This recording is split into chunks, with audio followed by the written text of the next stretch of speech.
All right. Ooh. Let's get started. When I started to work on HTTP2 a few months ago, when I integrated that in Vertex, the benefits for the client side were pretty obvious. However, I wondered what are the changes on the server side and what does it mean for our web applications. In this talk, we will first ask the questions, why HTTP2? We'll begin with a short review of the commands HTTP1 issues and describe them shortly. Then I will make a small introduction to HTTP2. It doesn't aim to be a very technical deep dive into HTTP2, so we'll not look at how it's done inside. Instead, we'll focus on the high-level concepts and try to understand why it makes performance better. Then after that, we will look at the change and the impacts of HTTP2 on the server side. And finally, I will finish with how you can write HTTP2 applications with Vertex. About me, I'm French, I'm coming from Marseille, and that's where I'm actually living and working. I'm a remote worker for Red Hat. And in the community, I'm known as the current Vertex project lead, and in the French community as the Marseille Java user group leader. Do you know what it is? No? Yes? Raise the hand. No? This is the first web page ever created. It was created 25 years ago by Tim Berners-Lee at the CERN. It's the first page. It still exists. You can find it on the web. And the thing is that it's quite small. It's 2 kilobytes in weight. If you gzip it, it's even smaller. It's 1 kilobyte. And this page also has benefits to be to contain no assets. So it's self-describing. You don't need to load any external resource. So this page has the qualities to be very small, very cacheable, and very fast to load in your web browser. Actually, I believe that if you load this page from your browser, it will come, I think, in one TCP segment, which is pretty impressive today. So today we had the bad news, but another bad news is that since 1991, the size of web page has constantly increased, and also the complexity of the web pages. Today, it's not uncommon for a web page to have between 50 and 100 requests. And of course, HTTP1 hasn't evolved much since. This slide is quite important, I think. One common misbelief by people is that bandwidth plays an important role in how fast the page will be loaded. And actually, it's not true. If you look at this chart, you can see that the effect on of the effect of the increasing the bandwidth is limited pretty much quickly. For example, after 2 megabytes, even 4 megabytes, increasing the bandwidth doesn't have any good effects for the user. However, latency is very important. What is latency? Latency is basically the ping you have when you reach the website you want to load the page from. And we can see that the importance of the latency is very important. Actually, every millisecond of latency matters. And every millisecond of latency, you can see that in the chart, is amplified in the page load time. So how can we improve that?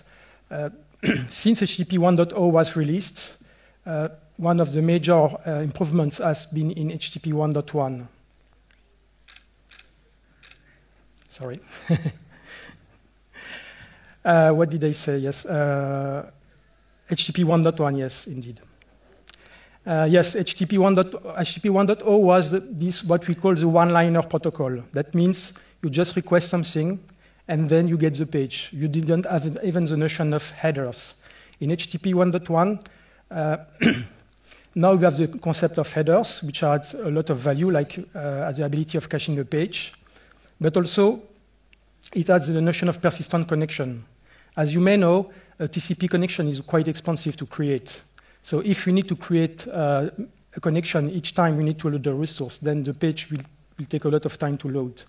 And persistent connections try to solve this problem because we can reuse the same connections. However, if you think about common modern web pages, even persistent connection is not enough. So, people are smart, and they have been able to come up with smart solutions to work around the limitation of HTTP 1.1. The first improvement they do is that in your browser, instead of using a single connection, it will use between 4 and 8 connections to reach the website. Also, moving data closer to the client is a good idea. So the usage of CDN is very important. Then we have also these common things we all know, that concatenation spriting or compression and minification, which allows to save round trips to the server, because instead of loading 10 images, the web browser will only load 1 image that will contain everything.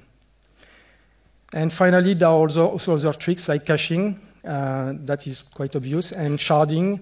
Sharding means your application will use different domain names to work around the limitation of the browser to only have maybe 6 connections to the same domain name. HTTP2 tries to solve all these problems, at least on the browser. And that's what we are going to see. So what is HTTP2? Is it a new version of HTTP1? No, it's not a new version, really. It's more an improvement. Actually, it doesn't change how you will write your web applications. HTTP2 doesn't bring anything new. So you don't have any new HTTP method, new HTTP status codes, or new HTTP headers. But what changed really is how HTTP is transported. If you know HTTP1, you know that it's a clear text protocol, and it's quite easy to, we have all used Telnet to make an HTTP request on a web browser. It was quite easy. And so what aims to do HTTP2 is to make a better usage of the TCP connection we have when it connects to the browser. So it aims to use a single connection instead of using 4 or 6 or even 8 connections. And the goal is to load everything from these single connections. One thing that is interesting is that in web browsers, HTTPS is mandatory. And also another question that comes often is, so with HTTP2, I don't need to use any more WebSockets. And it's not true. HTTP2 doesn't replace HTTP1. HTTP2 is a new transport for HTTP. So if you do just plain requests, it's the same like before. That will not change for you. And if you do WebSockets, it will do the same. WebSockets don't work with HTTP2, so we'll still have to make an HTTP1 connection and an upgrade. When you look at what really goes on the wire for HTTP2, what you see is the first thing you will notice is that it's not even any more clear. So it means that HTTP2 is a binary protocol. Everything is encoded following a very strict specification, which is the HTTP2 specification, and you cannot anymore look at what is going on the wire or even use Telnet to make your connection. But seriously, we're still using Telnet today to make connections to a request to a browser. We are all using curl, right? And I believe that today all tools have evolved to support HTTP2. Framing, I believe that framing is the most important improvement of HTTP2. It's what framing allows to break this what we call head-of-line blocking. Head-of-line blocking in HTTP means that even with persistence connection in HTTP1, we can send a connection, we can send a request, and we can even go farther. We can use what we call pipelining. Pipelining means I'm sending a request, and I don't need to wait for the response to come. I can send several requests, and all the response will come eventually in the same order, and that's very important. But what if one request that you make in the pipeline is slow? It will block all the other requests because the server has to wait that this request the response is theirs to send the response to the client to process the other requests. So it doesn't make much of an improvement. On the contrary, frames, HTTP2 frames allow to do real multiplexing, and that's a real changer for web applications. HTTP2 defines several kinds of frames. The common frames we use for doing HTTP requests are header frames and data frames. There are other kinds of frames, and we will do a short review of them. Compression is header compressions is a specific topic of HTTP2. If you think about it, if you look at your browser and what it does when it connects to the server, you will see that the amount of bytes in the headers is quite huge. It can be even up to 1 kilobyte. And all requests that are done to the server, they often have lots of headers which are the same, such as the host, the referrer, or even cookies. HTTP2 provides HPAC, which is a smart compression algorithm that allows to save bandwidth. And actually how it works is that it does mainly two things. The first one is that it's differential. So when you send a first request, you will send the headers. But when you make another request that has the same headers will not be sent to the server. And secondly, it maintains a table of headers. So when you need to send the same headers that was sent previously, instead of sending the header value, you just send the index in the table. And it's much more smaller. Priorities is also important. So in the case of server-side priorities, I don't know if it's really important, but for the browser, it's important. When the browser loads a page, it will discover step by step all the resources it has to load. Some are declared in the page, like in the head section. Some are loaded dynamically.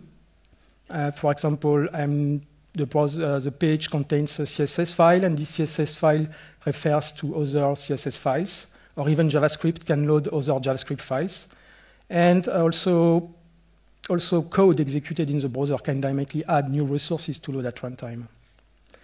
And if you think about it, the browser to display quickly the page has to make clever hacks and clever hints and detection to figure out what should be loaded first. Because once you make a request to load something, it means that you have sent something and you have no way to cancel it. So if the browser is getting something huge and then later it finds out that there is something even more important to load, like jQuery, then it will have to wait that there is until the next available connection can be used for requesting jQuery. HTTP2 defines the notion of priority. So when the browser sends something, you can say, okay, that's a CSS file, that's quite important. That's a GIF file, it's less important. And even if it discovers later at runtime that some files are even more important, it can dynamically change the priorities of the resources. Push. So push, I don't know if it's really a good feature or not, but basically this feature, it allows you to the server to anticipate what the client will do.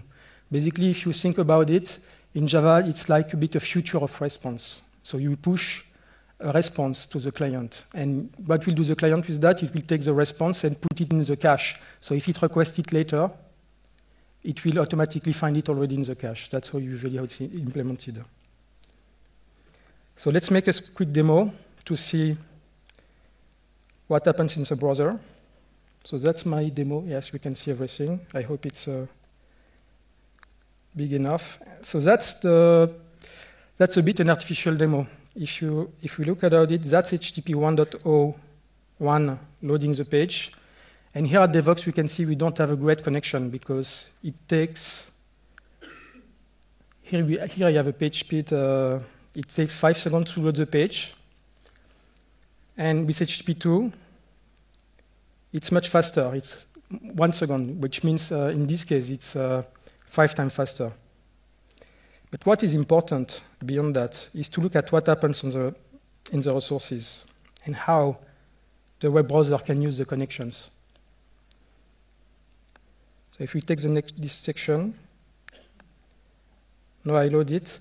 What is interesting to see here is this cascading effect. So here initially I can see that I'm using Chrome with 6 connections. So that requests the 6 files. And then, well, it's not, maybe I can sort it, I don't know, but it doesn't matter. But we can see that all the connections are not used at the same time. So that means that when Chrome sends a request, it has to wait that the response comes before sending a new request. And so we have these queuing effects and this head-of-line problem we have. Now if I use HTTP2, we can see that everything has been requested at the same time. All resources. Well, actually, in 2 batches. I believe there is a limit. And so here we can see,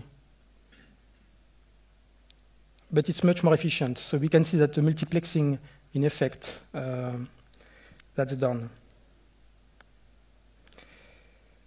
And if we want to look at the effect of latency on page load speed, we can use the different links which add an artificial latency. So this one adds 200 millisecond latency. On HTTP2, how does it affect performances? My page loads in 1 second and 61, and with HTTP1, it really, we can see that there is really a huge impact for loading the page. So it means it tells me 10 seconds.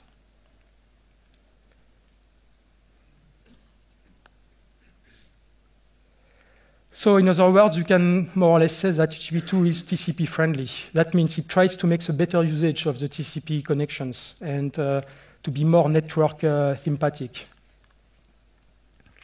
So now let's look at server-side HTTP2, what it means for our applications. So for this, I have created a benchmark. And the benchmark is quite simple. So what we'll bench is the interactions between the client and the server. And the server, of course, if the server does nothing, it's not interesting because there will be no latency.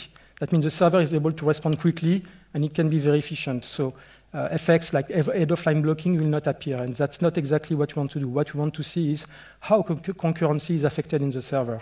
So for this, I've set up in my test a backend with a 20 millisecond sync time. And so between the client and the server, we'll bench and see what the difference between HTTP1 and HTTP2 protocol.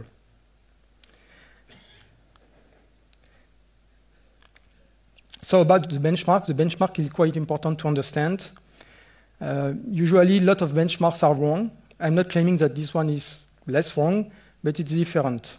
Usually, benchmark, you tell how long you want it to be done, the benchmark to last, and some other settings, and you will try to perform as much as request as possible. It means that I think if you look at what people think about these benchmarks, they are usually well accepted, but also they are not really good. In this case, we are going to do a constant throughput benchmark. That means for different throughput, like in this example, we have 200, 300, up to 800, we try to make, we ask the benchmark to perform, the client to perform this amount of requests per second.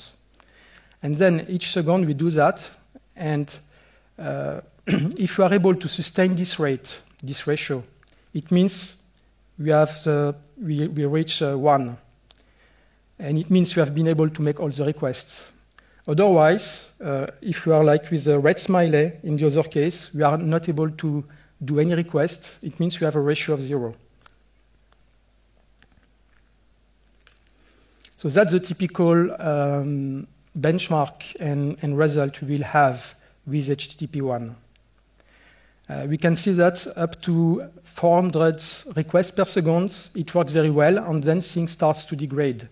And actually, if you look at 800 requests per second, what is the ratio of 800 requests per second? It's divided by 2. That means all the time we cannot be more, we cannot perform more than 400 requests per second.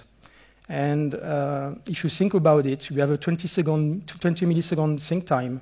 It means that for each connection, we can at most make 50 requests per second. And since you have 8 connections, and if you multiply 8 by 50, you have this magic number of 400s. And actually, this is called the Little's law. So what is limiting us in this case? And this is exactly this FIFO effect, one thing at a time. That means our server can only process one request at a time. So when it has a request, it has to wait 20 milliseconds because there is this 20 millisecond sync time in the backend, and then it can send a response. So that's the bottleneck of our test. And thanks to HTTP2 multiplexing, we should be able to achieve a much higher and much better result. So let's see how HTTP2 multiplexing can help us. That's the result of the benchmark. So we can see that we can go up to find up to 1,000 requests per second just using one single connection.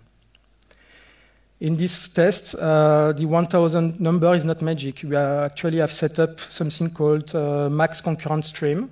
It's written there of 20. So that means that my server will not accept more than 20 requests on the same connection at the same time.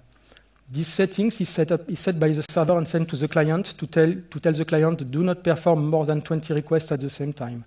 And of course, this is a protection. Because, of course, if you had multiplex everything on one connection, clients will be tempted to send as many requests and have no limit. And so this setting plays an important role, a protection role for the server. As a friend told me, it's not open bar. So if you set up your server in production, that's a kind of setting you want to look at. And if you look at the various websites, Facebook, Amazon, or Twitter, or Apple, or even Google, of course. They are all today using HTTP2, and they all have different settings. So you may want to look at their settings and see how they configured it.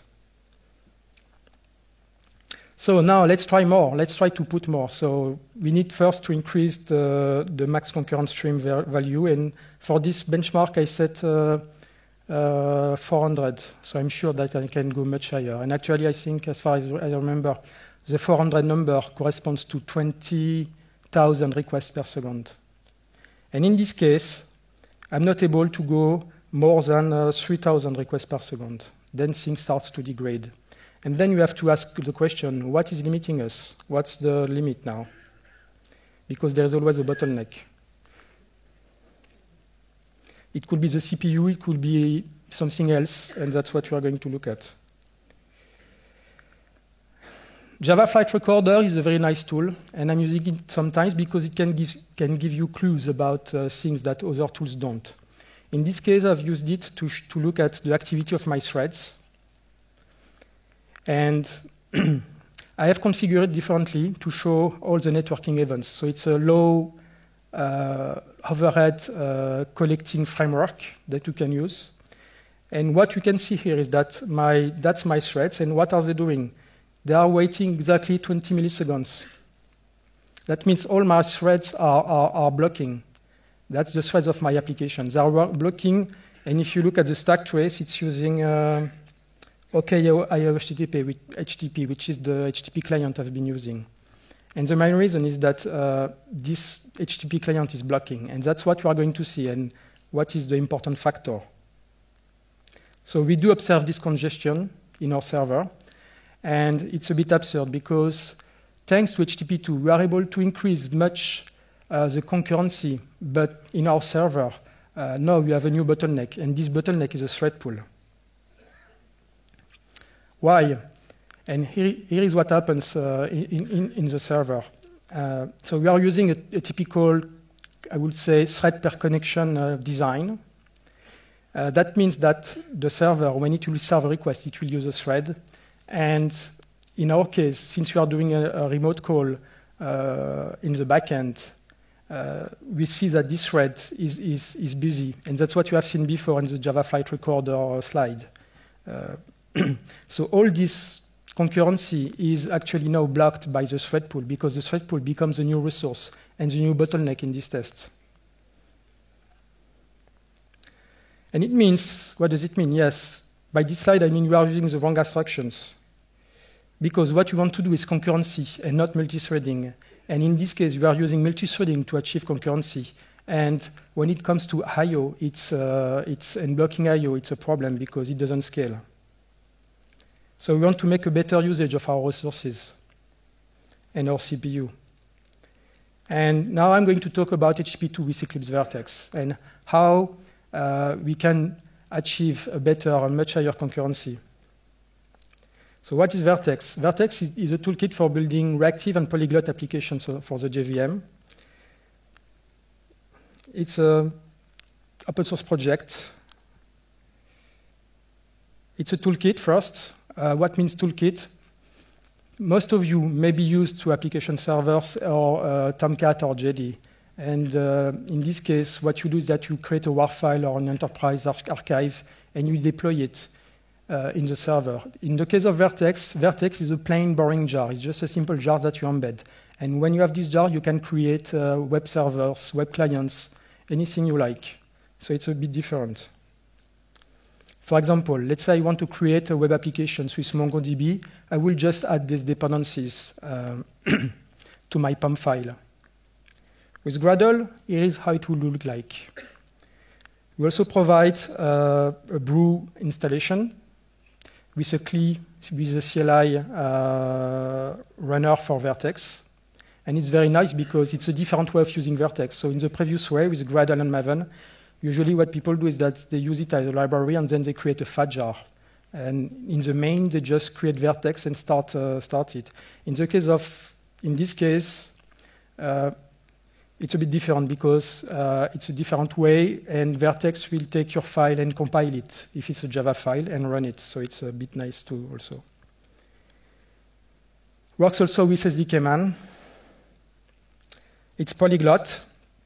Since the beginning, Vertex was polyglot. That means on the JVM, you can create a web application or the Vertex application using the language you want.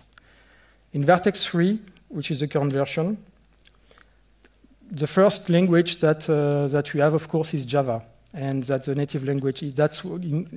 Actually, Vertex is written in Java, and that's how you create an HTTP server in Vertex with Java. With the Ceylon language, it's a bit different, but we can see how it works.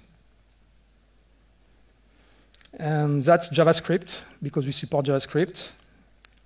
We also support Groovy, Ruby, and in the next version, Vertex 3.4, we will add support for 2 new languages, thanks to our great community. The first one will be the support of Scala, and the second one will be the support of Kotlin. So finally, yes, Vertex is reactive. And so what does it mean to be reactive? And if you have been in this conference since Monday, you may have seen some presentations about reactive. And there are also a lot of misconceptions about reactive. Usually by reactive, this word is quite overloaded. And usually by reactive, we mean either reactive systems, which is more like distributed systems, which have nice properties of resiliency, responsiveness, elasticity, and message-driven, or reactive programming, which means RxJava and the like. In Vertex, we do both. You can either use Vertex as a distributed system for doing microservices, for example, using the distributed event bus, and also we provide an RxJava API. So it's reactive the way you want. So now let's look at what does it mean to write asynchronous and non-blocking code. In this example, it's a simple user service. This is a blocking version of the user service. And we have 2 methods. One is load user, the other is close, and we use it in blocking mode.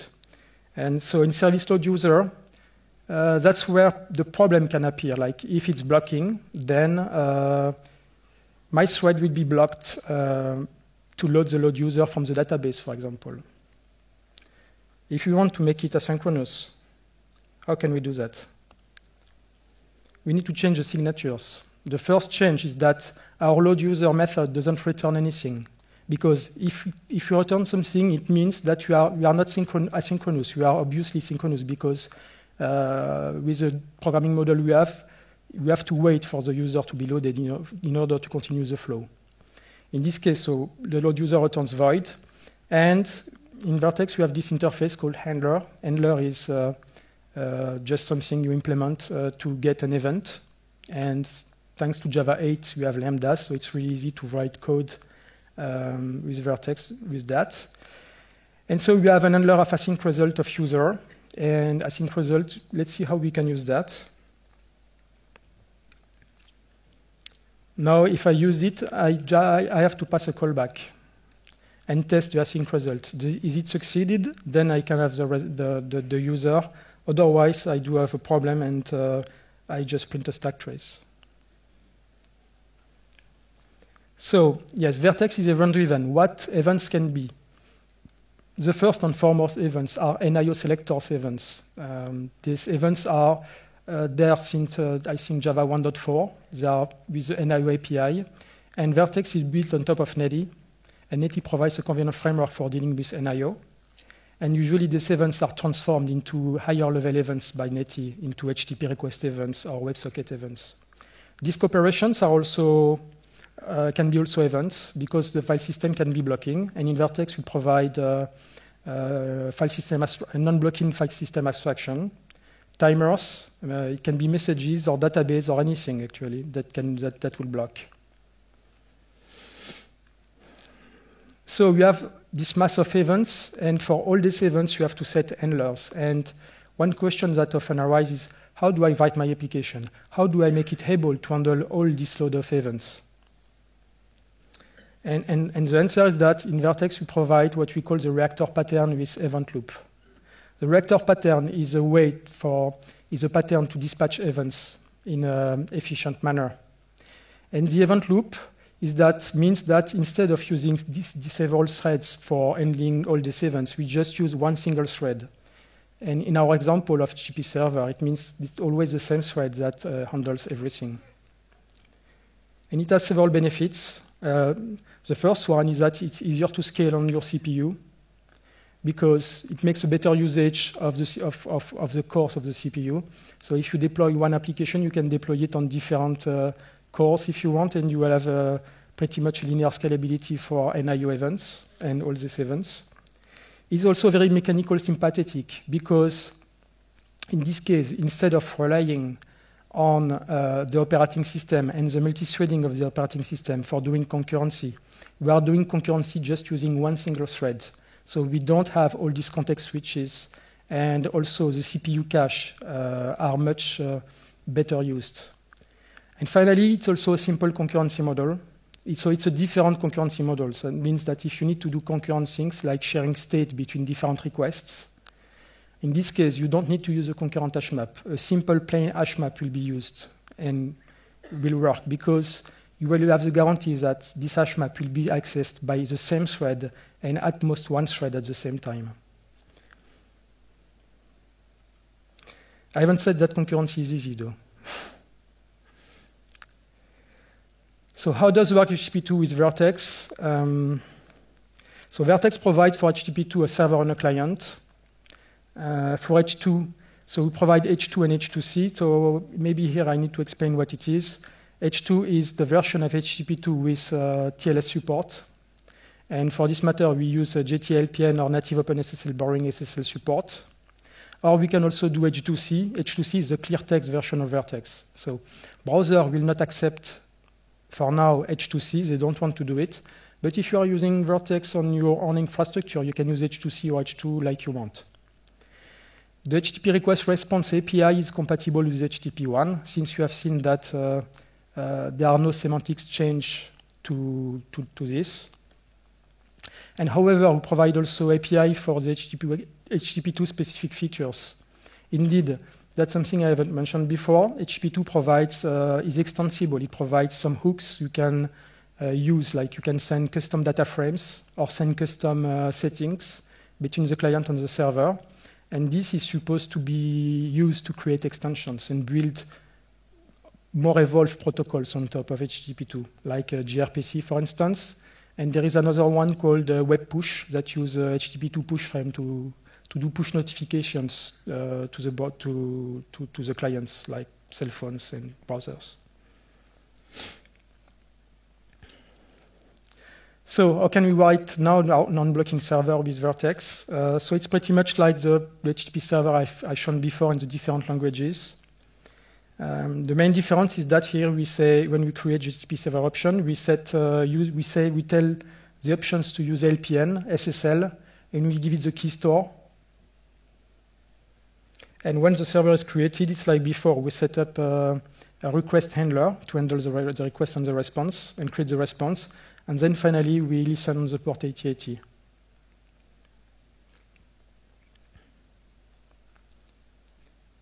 How can we write a non-blocking client? That's quite easy too. We do the same, more or less the same setting. So we set use LPN, SSL true.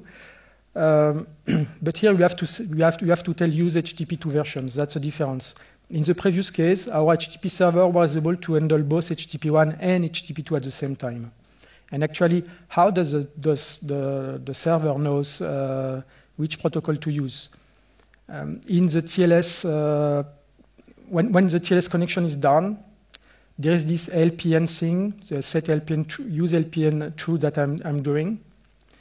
LPN is an extension of TLS, and it's used to negotiate the HTTP2 or HTTP1 version of the protocol. So even before there is an exchange between the client and the server, the LPN layer will negotiate between the client and the server whether it wants to use HTTP1 or HTTP2. And typically, an HTTP2 client will say, I want to use HTTP2 or HTTP1, and then the server will say, OK, I can do HTTP2, so we can then use HTTP2, or I will downgrade to HTTP1. And if the server doesn't implement the extension, I think it will more or less, it will just use HTTP1 out of the box. And how can I use my clients? So for the server, there's not much difference with servlet applications, I think, except that you have a callback for the body. But in the case of the client, the difference is much more obvious. So we do a get now, and we get the status. So here we have two callbacks. The first one is in get now, I get the response. But at this moment, I only have the status code and the headers. I don't have any data yet. So if I want data, I need to set up a body handler. And when this handler is called, at this moment, I will have the body. We have also another kind of handler. Like, I mean, by default, you can use the body handler if you know that the size of the body will be small. If you have a large body and you want to stream it and save it on the disk or do something with it, you can set an handler, and then at this moment, with the handler, you will have all the buffer, the chunks of the body as separate buffers as long as they come. So now that you have non-blocking server and non-blocking client, we can combine them together to write the non-blocking proxy. So I only kept the request handler. I didn't show the rest of the code, but it's so in the request handler, what we do is that when we have a request, we just call our backend. We make, and then when we have the backend response, we can set the status code on the client request, on the server request, and then when we have the body, we can send it to the client. So what does it change? That's how it changes. Thanks to the event loop, this head of line blocking effect we had before, we don't have it anymore. And we can see that our thread, it sends a request, but it will not wait, it will not block until it gets a response. When the response arrives, it's a new event, because our application is event-driven.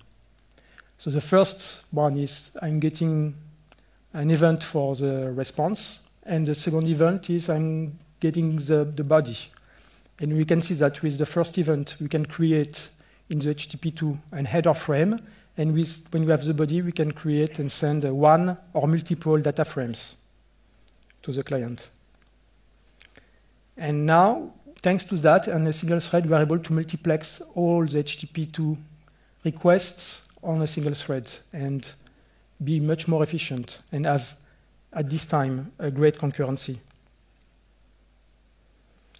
So if we compare the two, that was the HTTP2 non-blocking part, and that has been added, and we can see that it's much more able to sustain the load and scale better.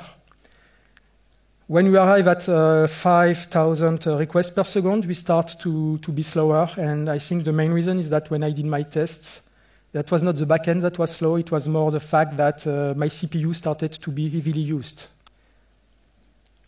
So at some point, what do we do when CPU is used? Well, in this case, the important point is that I was just using a single core by default. So what can we do? We can go for multi-core, of course. And Vertex provides this multi-reactor pattern. So when we have seen this code, the client, the non-blocking proxy, we can put it in a main, but we can also put it in a vertical. And this vertical will be installed by Vertex. And the nice property of vertical is that when you deploy a vertical, it's just a single class, or it can be JavaScript, like we have seen. When you deploy this vertical, you give a number of instances for deploying it. So if I deploy it by default, this number is 1. So it just use one core. But if you want, you can deploy it like you say the number of instances is 4, and at this moment, Vertex will deploy it on 4 cores. And when a new connection arrives, what does Vertex do? It takes, in a round-robin fashion, one of the instance and assigns the connection to this event loop. So it's able easily to scale the application and the requests. Thanks, and that's what we call also the multi-reactor pattern. So in this case, with the multi-core, I think in this case, yes, I have 2 cores. We can see that with the 2 cores, I'm able to go up to easily to 10,000 requests per second, which is basically a linear scaling. So we are almost at the end. A few words about Vertex. What you have talked today is just about Vertex core, but Vertex is an entire stack of middleware. And we do provide integration with all these technologies. So when you use Vertex 3.3.3, you can use anything here you need for writing your application. As I said, Vertex is embeddable, so you can embed it if you want, even in Spring or in a Java EE application. And if you want to use a Rex Java programming model, we also provide that. I believe that most of the rest is more database or messaging systems. Vertex is quite used also in IoT, so soon we have support for MQTT. Concerning metrics and collection metrics, we support 2 things. We support drop wizard metrics and also ocular metrics. And that's pretty much it. So, to conclude this talk, you can unleash concurrency with HTTP2. You can see that HTTP2 is a real game changer concerning concurrency. On the browser, it's very nice because it allows you to load the page much faster. And on the server, we can see that it can multiply and increase the concurrency by much. And at the same time, it allows you to keep the good old HTTP semantics that you have been all familiar with. Also, what you have seen is that non-blocking is really a key factor when you want to go for high concurrency with HTTP2. And that Vertex provides a programming model that is a great fit for writing HTTP2 applications, thanks to its reactor pattern, because it's easy to scale, but also because it's all reactive ecosystem. In the previous slides, all the technologies that I've cited are all integrated in Vertex with a non-blocking API. So it's really easy to use them and very natural. So thank you. I do have time for question and answers. I also have Vertex stickers like there is on my laptop if you want. And I do have a few links you can use that are useful. The first one, of course, is vertex.io. The second one is my bench. So if you trust that it's not a good bench, you can reuse it or even criticize it. I'm very open. I hope I haven't done any mistakes. But I spend a lot of time and a lot of care on this benchmark, especially if you want to benchmark HTTP2 applications, not mine applications, but your applications. In the HTTP2 benchmark, there is an HTTP2 client, load testing client. That is, I think, better than the others that are existing around because it takes in account all these all these latency problems. A few other links here. More bandwidth doesn't matter is interesting to read. And the last, I think the last link, hpbn.co, is the shortcut to the book of Ilya Grigoric. That is a book about free. You can purchase it, but it's also available for free. And it has a lot of great content about it, about web browser performances. And I have taken a lot of inspiration for this talk in this book. You have questions? One question. How tricky is it to write a new adapter? You mentioned a couple of adapters to certain databases. And so how tricky is it if I have some custom database or whatever? Okay. So the question is, how hard is it to write a new custom adapters? The person mentioned that you already cover a lot of integration with Vertex, and perhaps indeed you want to integrate your own backend system or your stuff inside Vertex. So here I think it's quite easy. It depends what you are going to do and how you are going to do. For example, let's say it's a blocking, a classic, let's say you have a blocking API, a legacy blocking API. Of course, today, the reactive landscape, the non-blocking landscape is not perfect. There are many legacy blocking technology, like JDBC, for example. And in this case, we provide the notion of worker verticals or something called execute blocking.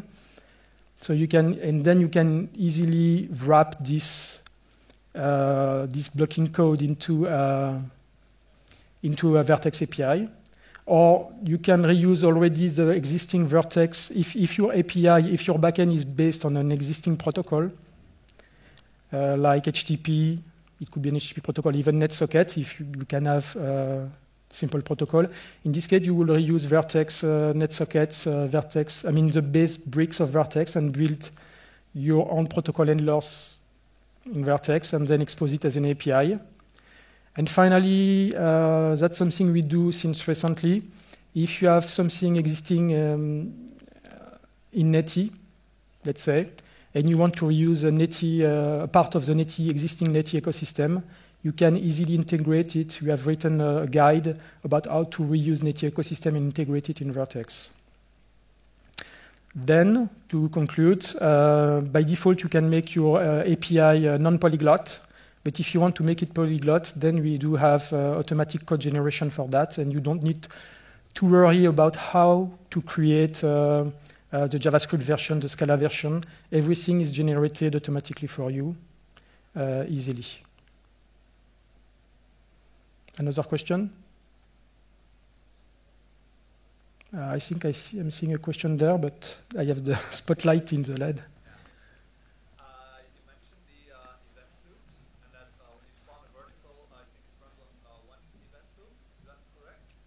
Can you repeat, please? The event loops, are they per vertical? So does one vertical run on one event loop? Yes, so the question is, I need to put some clarification, and I think the question is, when you have a vertical, does it mean it uses one event loop? Yeah. Or several? So here is the explanation. When you use Vertex, use something called, you get what we call in Vertex a context. And a context is basically a wrapper for the event loop. And each time you get a context, it will use a different event loop in a round-robin manner. And when you deploy a vertical, each vertical is associated with a context. So it gets one event loop. And it will stick to this event loop, to the same thread, during its whole lifetime. But if you deploy then a new vertical, and a different one, then this new vertical will use the next event loop in a round-robin manner. And how many event loops do we create in Vertex? It's by default, you can configure that, but by default, it's twice the number of cores of your CPU. So when now, finally, you deploy the same vertical several times, then it will use the event loop in a round-robin manner, and each event loop will be assigned to a different vertical instance. Does it answer your question? Another question? Does it make sense to compare Vertex with Node.js? So the question is, does it make sense to compare Vertex with Node.js? And I would say yes, of course. So if you know a bit the story of Vertex, or you can go on Wikipedia, the creator of Vertex, Tim Fox, created Vertex, I think, in 2012 or 2013. I don't remember well. And the initial inspiration was Node.js. And I think the inspiration was Node.js. Before that, he was writing a messaging system called HornetQ, now called ActiveMQ. And also, one of the other creators of Vertex is Norman Maurer from Netty, because he was working at Red Hat at this time. And so my opinion is that they took Netty, Node.js, messaging, and also inspiration, because I think Tim also worked on RabbitMQ and Erlang with this actor-like system. And Vertex has very much an actor-like system programming model. It takes everything and you shake it, and that makes Vertex. And actually, the first version, initially Vertex was not called Vertex, it was called Node.x. And here X was for any language, not JS, not Java, not whatever. And then it evolved. So we are still an inspiration from Node.js, but we have now our own stuff and our own way to do. And one difference, for example, with Node.js is that if you want to scale Node.js, you need to scale you need to create processes, right? And with Vertex, with this event loop and this multi-instance, multi-reactor pattern, I believe that Vertex makes it very easy to scale applications. Another question?